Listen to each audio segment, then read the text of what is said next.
Hi there. Okay, this is step one of the cure for Candida. Please don't let the simplicity of these steps, which I think are going to be 3 steps, don't let the simplicity of them cause you to think that it couldn't possibly work. Because they worked for me. And then when you actually do see them, you'll realize, well, it's not, it's still going to take some effort on your part for this to work, but it will work. You won't have to live with Candida, this terrible thing, for the rest of your life. You will not, your body, you can get your body back into balance, but you're going to have to do something. And here's the first step. The first step is diet. The first step is the diet, and that is absolutely true. So you can go onto different websites and just Google Candida diet. I mean, it's not necessary for me to give you here that information. The lists of the food are on the websites. What I'm doing is I'm going to give you the order and how you should do this so that you can get your body back into the right situation and shape and cure yourself and not have to live with it for the rest of your life. A lot of these websites that talk about Candida, they're telling you that you can live with it, and books, they're telling you you live with it for the rest of your life. It's something that you maintain. Well, that's a bunch of baloney. It doesn't need to be lived with and maintained. It needs to be eradicated, and it needs to be moved and pushed out of your body. So you understand what it is, you've been studying it, and you know that it's a growth, an overgrowth of like a mold or a fungus inside your intestines, and then it grows, it can spread throughout your entire body. So what you do is you need to starve it, and you realize that. So you need to starve it by not consuming any sugar or any carbohydrates. So that means everything that's, and you see the lists of them on the just Google, like I said, Google Candida diet, or, and you know, foods I can't eat, foods I can't eat.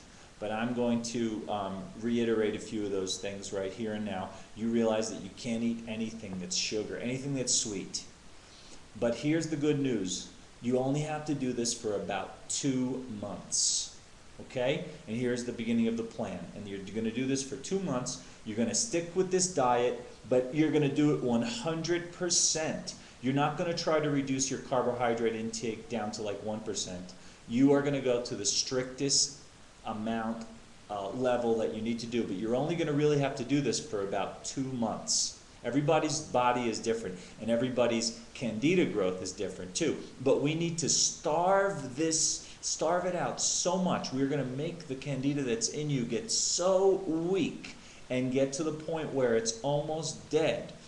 But if you go for weeks where you're not consuming anything, and then one day you were to just take a spoonful of sugar, or even a very sweet fruit, or something, a carbohydrate that has a lot of, it can be converted into sugar in your body, it'll just come right back. So you have to be so strict with this. Look at the list, look at the most strict grouping of food that a person with Candida should eat. And so what I'm going to do is, you can look at those lists, but what I'm going to do is, instead of telling you what you can eat and what you can't eat, because you can get that information on those lists when you do a Google Candida diet, I'm going to tell you what I ate every day, and I'm going to tell you what you should eat, what you could eat every day.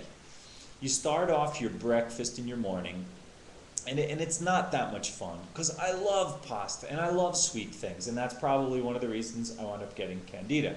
I wanted to talk about that too.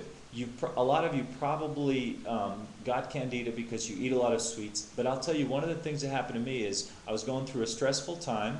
I got an infection, and then I went to the doctor, and they gave me penicillin, and the penicillin, you know, a type of penicillin, it was an antibiotic that messed up my stomach. And also at the same time, it was like the perfect terrible storm, I had a filling replaced, and instead of getting the newer white non-mercury fillings, it was one of the back ones, they filled it up with the stuff with mercury in it, which since then I had it removed. And that mercury is bad for candida, sugar is bad, stress, and antibiotics for your stomach. It's all of those things, you know, and so you really have to be careful of all those. Since then, I've been changing as I can and I can afford to. I've been changing the my fillings from the mercury ones to the newer ones that don't have mercury in them. If it costs you a little extra, it's worth it. Pay for it and get that done to your teeth when you can. All right. So in the morning, I would just have like 3 or 4 eggs, you know, for breakfast, maybe with some vegetables cut up if I could, cooked in with the eggs. It could be hard-boiled eggs, scrambled eggs, however you want. You can just have eggs with butter or oil, you know, fried in butter or oil, and some vegetables. Nothing else. You can't have crackers, bread, toast, bagels, forget it. No coffee, none of those other things. You just drink water. You can maybe have some herb teas. Check the lists. Maybe like a chamomile herb tea or something like that. But I would just stick with water. You can't drink alcohol, wine, beer, nothing. Nothing sweet. Nothing at all sweet. You just have to. It's just going to be 2 really tough months of not eating any of that stuff. But we're going to really wipe out the candida in your body. Okay, and then with the second step and the third step, you're going to be able to completely knock it out and destroy it and eradicate it from your body and put your body back into balance. So you're going to do this for 2 months. Now some of you, if you're feeling symptoms of candida, within just 2 or 3 days you're going to start feeling good when you get on the strict diet. And you just have to get on that strict diet. None of the stuff, no chocolate, no sweets, no pasta, no rice, nothing that can be considered a carbohydrate. Now, okay, now for lunch, then you have like any kind of meat, and I always like to have, when I was doing that diet, zucchini, green and yellow zucchini cooked up, but you can also have broccoli, cabbage, and cauliflower. So you just eat a lot of broccoli, cauliflower, cabbage. You can also have celery and green lettuce.